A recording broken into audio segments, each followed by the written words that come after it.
welcome to another episode of Economic Vitality Unplugged, the podcast of the Tallahassee-Leon County Office of Economic Vitality. I'm your host, Keith Bowers.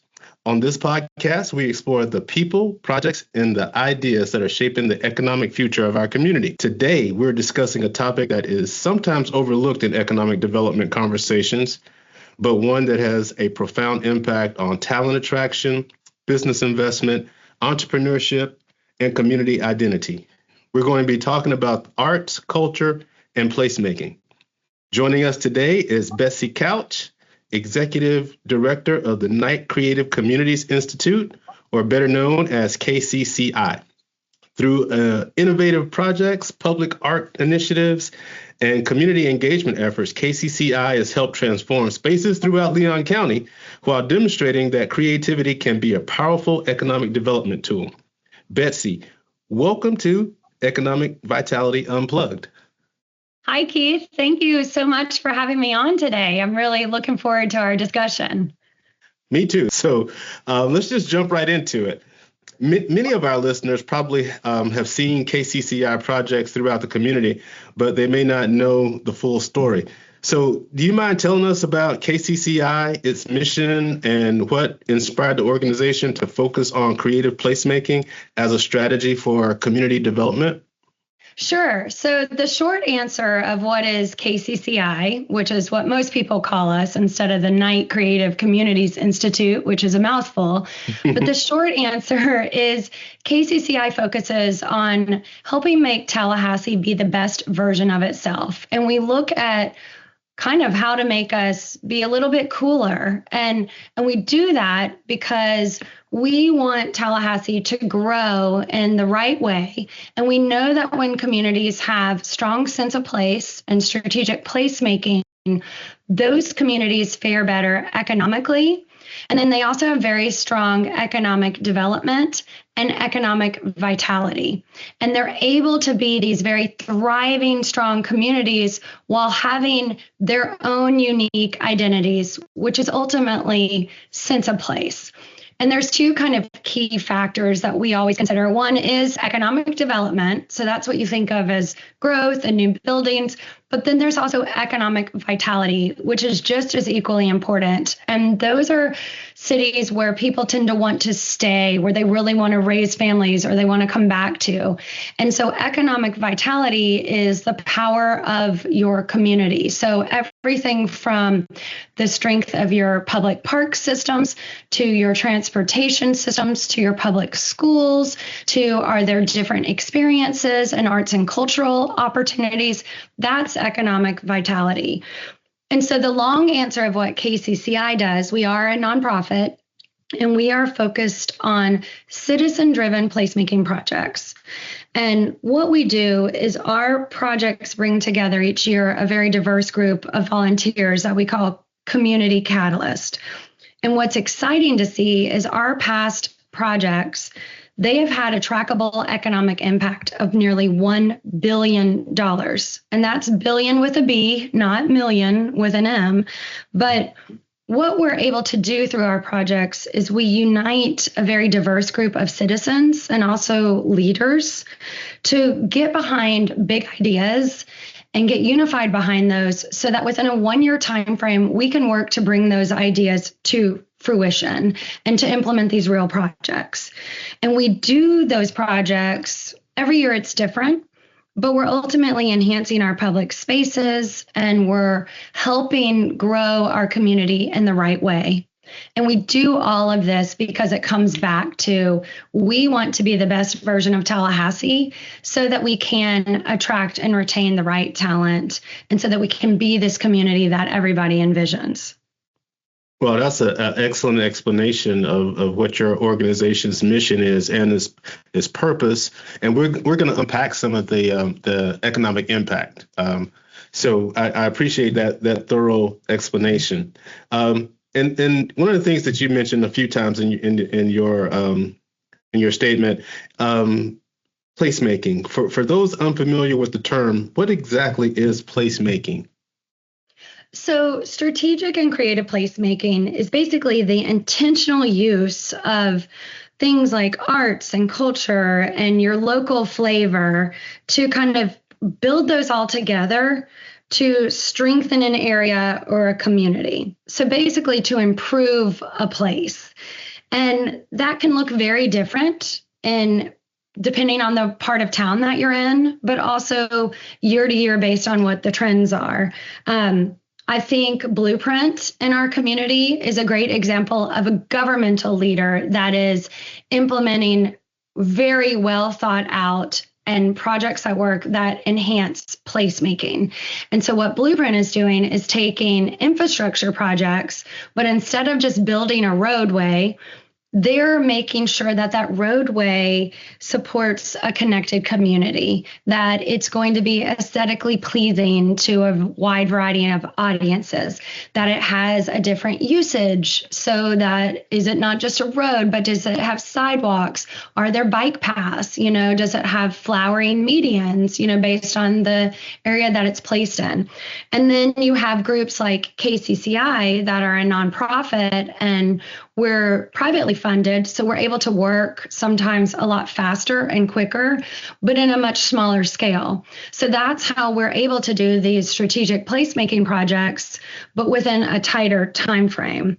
And so where art tends to come in is because art as a medium and a placemaking tool can be a very cost-effective tool to enhance that place. So not only to take a block, make an area look a lot better, but then to create trackable economic impact.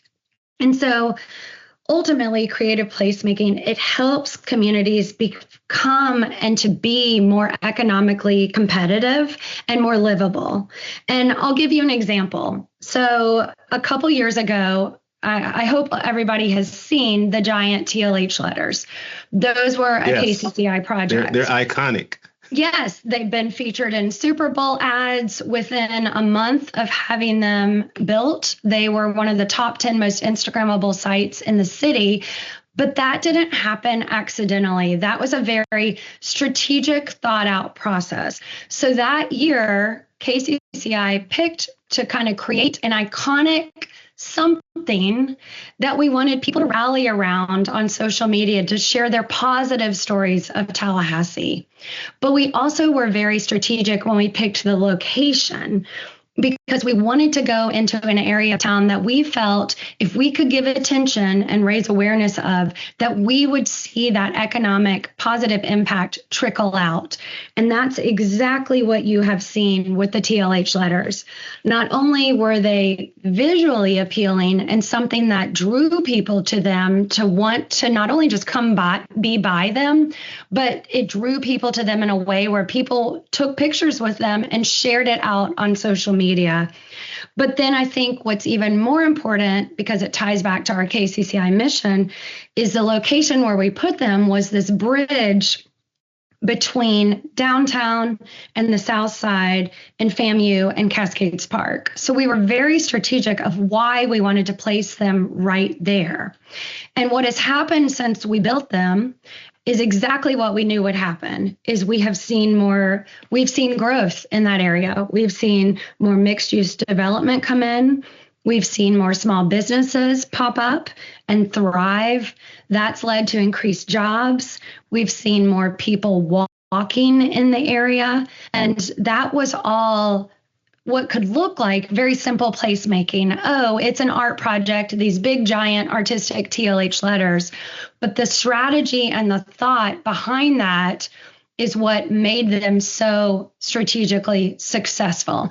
And when you think about the TLH letters and what they cost and what was paid for mainly by private partners, that is a huge ROI in terms of long-term economic growth for Tallahassee and economic vibrancy. Yeah, like you stated, that is the perfect location for it. And we have seen a number of different investments, Soma Walls being probably the most significant that the South Side has seen ever. And the artwork that is taking place in and around Soma Walls too is very intentional. Is that the Stacks project that KCCI is now leading? Yes. And so that's a great segue. That is part of this year's KCCI project. So this year's 2026 team, KCCI, is working on bringing art into 9 neighborhoods all throughout our community and implementing strategic art projects that will help drive economic vibrancy in those areas. One of the schools, Bond Elementary School, which isn't directly next to South Monroe and the location of the stacks, but that was one reason we really wanted to go in and do this iconic, what is now Leon County's largest outdoor mural system at that property right there, which is now called, our art installation is called The Stacks.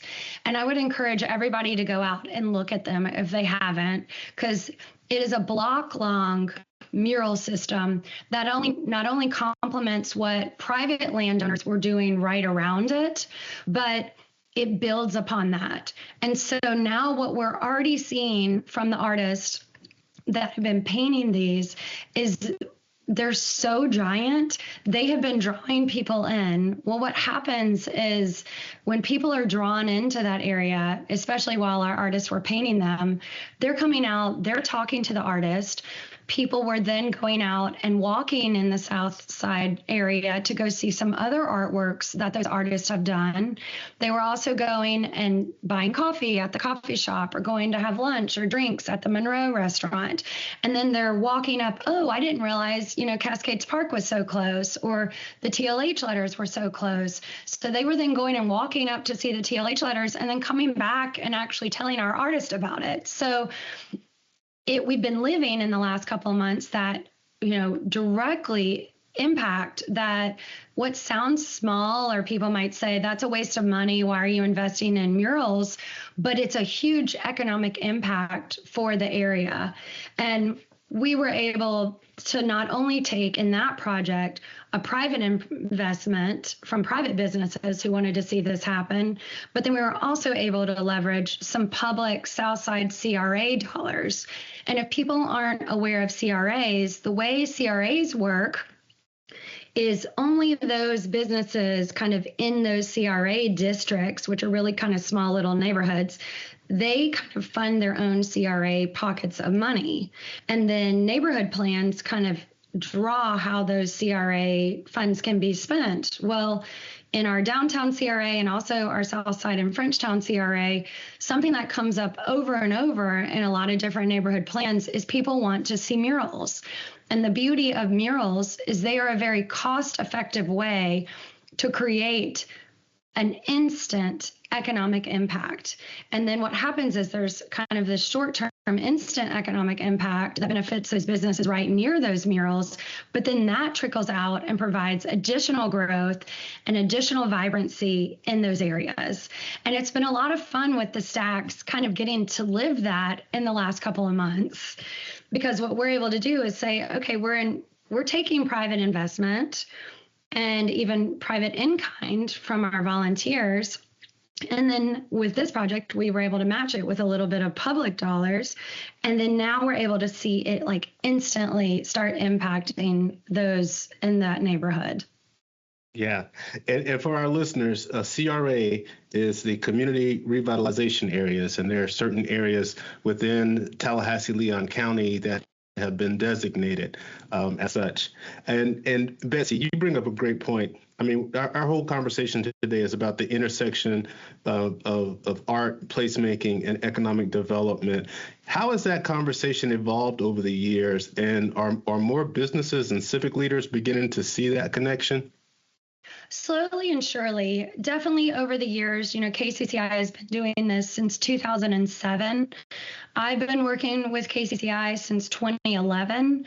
And in the beginning, community leaders weren't even aware really of placemaking. And we helped make placemaking and quality of life kind of key terms that are even now top of mind for business leaders, but also our governmental leaders. So that's a huge move in the right direction. I do also think we're seeing a great movement in the right direction in terms of private businesses understanding the impact that strategic art projects can have in a community.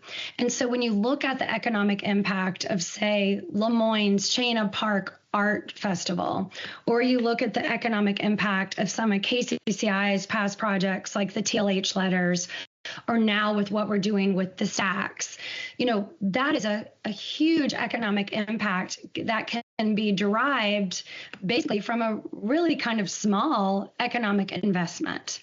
And I think that's exciting in terms of placemaking. But then I want people to think, when you think creatively in placemaking, it's not just murals on walls. It's much more beyond murals and festivals.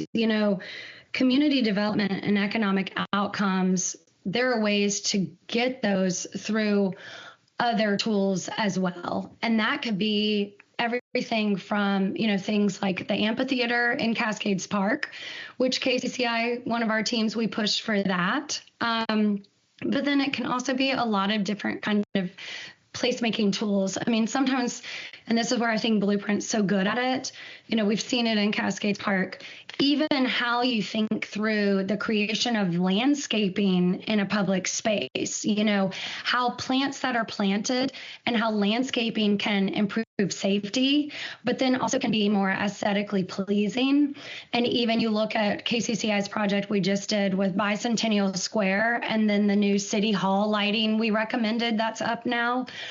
The City Hall lighting was a project we were able to look at, okay, just with lighting enhancements, how can we make City Hall now, when it's illuminated at night, look very beautiful and be its own draw, but then also use that lighting to improve safety in the area, so that, because when people feel safer in an area, they're more likely to go to that area and to linger in that area. And when people linger in areas, they're oftentimes spending more money in those areas. Right. That's a great example. We know that, with every dollar invested in public arts, that typically generates at least $5 back in tax revenue. And there's just so much research that shows when you invest in things like this, there's a huge direct return on investment and improved economic impact. And then for Tallahassee as a whole, I think it's so important because we talk a lot about talent pipelines and talent retention. But what talent is looking for today, and there's tons of research that shows people are deciding where they want to live before they even decide what they want to do in that area. And so that's where we have to stay aggressive in what we're doing in terms of creating these public places and maintaining them and doing things in Tallahassee that keep us hip and vibrant, but while also maintaining our quality of life. So for an example, lots of people think of our beautiful canopy roads and our trees. So I know when we are working in any park space, we always look at, well, what can we do to kind of maintain the existing landscaping or an iconic oak tree, so that you kind of design around that to complement it. Because again, a lot of times these historic oaks and this greenery of these trees, that is something Tallahassee is known for. And I used to work in the tourism sector with Visit Florida, and that is something that people travel from around the United States or Europe and the world to come see some of our canopy roads. So as we're growing, you want to maintain what we're also known for and already attracting people for. That's true. I mean, you want to be able to preserve that charm that has kept people here, but also leverage those opportunities to attract more people here.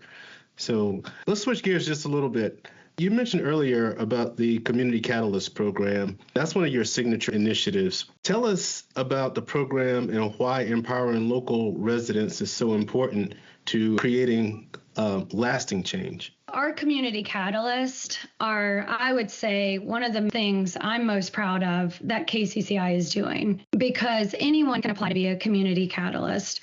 And what I just love looking out and seeing how we have helped develop community leaders.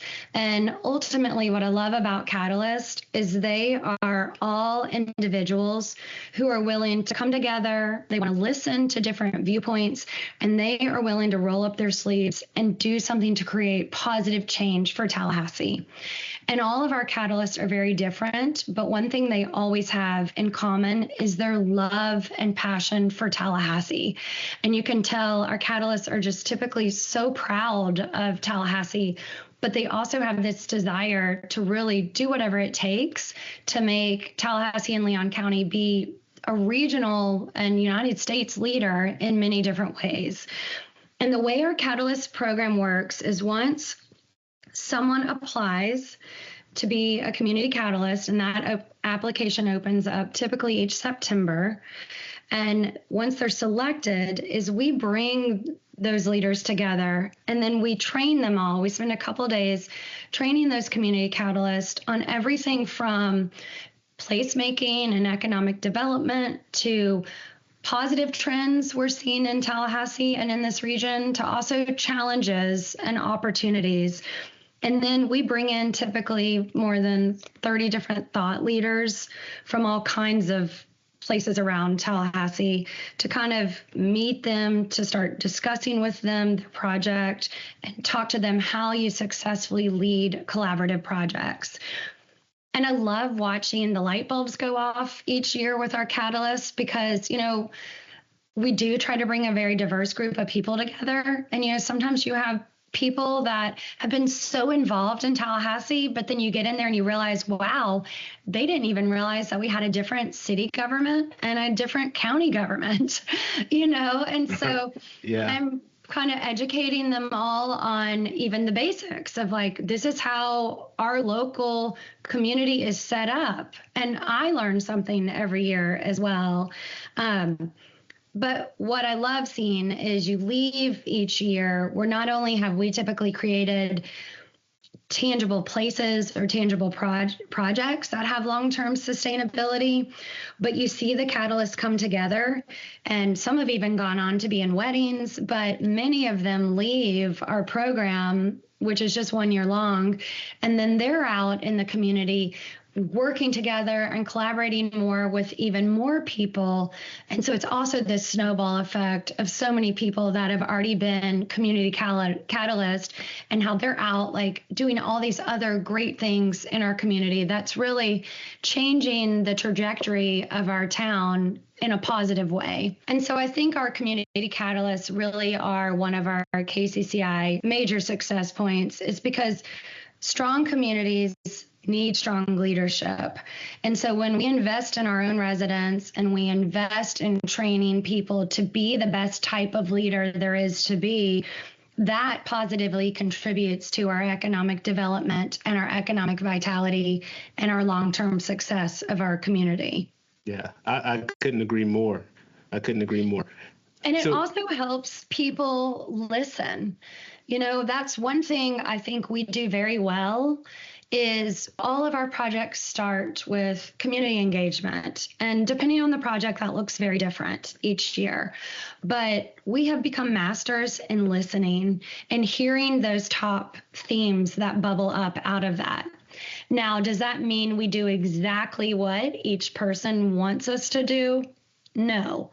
But what it means is we have created typically something or done something that is a great compromise of all those different viewpoints and all those different opinions. And because of those listening skills, that is why I think our KCCI projects that we launch tend to be such instant successes. And you see these kind of really almost instant economic impacts in the projects that we work on. Yeah, and Betsy, as someone who works every day to tell Tallahassee's story, what do you believe are our greatest cultural and creative assets? Oh, that's a tough question, Keith. How much time do I have? I would say our number one asset is our people. We have a very educated workforce. We typically have a resident and a population and even a student population that does have that ability to really listen and try to come together and want to collaborate and work to solve problems together. I've had an opportunity to work in different communities on different aspects. And, our people are really one of our best assets that we have here. I also would say, too, I think our chambers, I know we have a lot of chambers, but I think our chambers are a big asset because they're all looking to kind of come together to create a collective vision and then work toward that.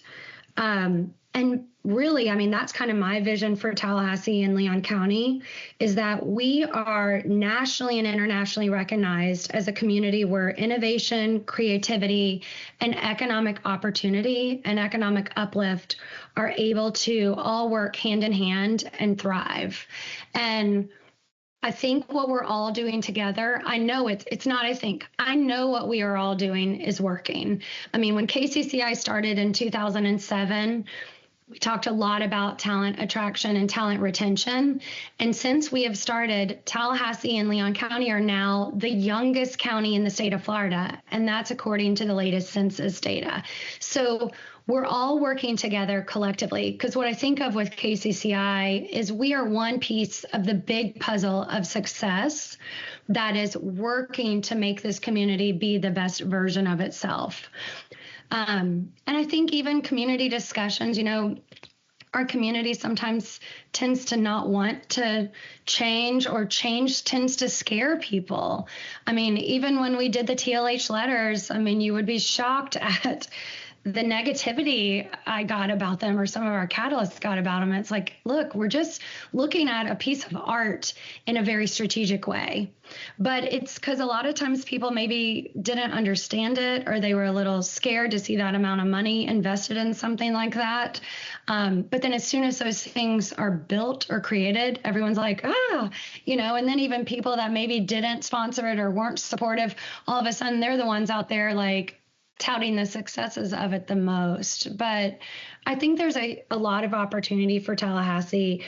And I do think we're really moving in the right way to have this micro ecosystem that really supports talent and supports thriving businesses and entrepreneurship, but in a way that doesn't allow us to lose that brand of what we are and also what we want to be. That's awesome. All right, so we're going to wrap up here. So we got a few lightning round questions for you. What is the most underrated place in our community? I would say Cascades Park. I love it down there. And if anyone hasn't been there, it's so amazing. And if you just walk a mile in any direction, it's very different. And, a lot of times we travel to Paris or to New York and we walk a mile without even thinking twice about it. And I think Cascades Park really is such a great draw and place for Tallahassee, and a good place to bring people that are out of town, because there's so many wonderful restaurants all within walking distance of Cascades Park. Yeah, I love Cascades Park. You see so many different generations represented there at Cascades Park, too. It's become, the gathering place for a lot of different folks throughout our community. Absolutely. And I'd say even my favorite shopping destination is the Market District. Right there on Market Street is the highest concentration of locally owned restaurants and shops, and they're all very different. And what I love about the Market District too, it has kind of a Tallahassee vibe and feel. It has good placemaking, but then also it's right next to I-10. And so it would be easy for visitors to just pop off and experience the Market District. And now that area of town is going to become even better as soon as the park that's getting built in that area is finished. Yeah. That park is going to be a game changer. It really is. Yeah. One thing that, in your opinion, Tallahassee should never lose? I would say the universities, and then also our trees. I do think these iconic, majestic oak trees are, I've seen it when I worked at Visit Florida. People travel from Germany and wherever just to come drive down our canopy roads. And we as residents sometimes forget that. And sometimes even with growth, I think it's easier and cheaper to just bulldoze a lot. But when you maybe could just look and go, okay, could we save a couple of these beautiful oak trees that are over 100 years old? And how do we maintain them and make sure they stay healthy? Because that is part of that kind of deep-seated fabric of our community. Right. So our closing question, Betsy, the time has just flown by so quickly, and this is a great conversation, and I hope our listeners are taking notes because Betsy has just unpacked a lot of information that is just invaluable. So, Betsy, before we wrap up, I'd like to leave our listeners with one final thought. If they remember only one thing from today's conversation, what would you want them to understand about the connection between arts, placemaking, and economic vitality? Well, I think number one is that arts and placemaking are key tools for economic development and economic vitality. And I really believe that arts and culture are going to continue to play such a critical role in the future of Tallahassee, and not just something as kind of, oh, that's separate, that's arts and culture. But I really think they have to be woven into the essence of how we build strong communities and how we remain competitive, not only in a regional economy, but then how we remain competitive in Florida and then in the United States and in the world, because we have all the tools, some of the most innovative companies. We have the Mag Lab. We have all the key tools for success already here. We just need to continue packaging them together so that we're attracting the right people that want to live here and stay here. And I really believe that if we invest in people and in partnerships and collaborations and in placemaking, that we're going to have the Tallahassee-Leon County that is incredibly bright and is that not only a thought leader, but also an economic leader. Very, very well said. Well, Betsy, thank you for joining us today and for your work that you and your team at KCCI continue to do to strengthen our community.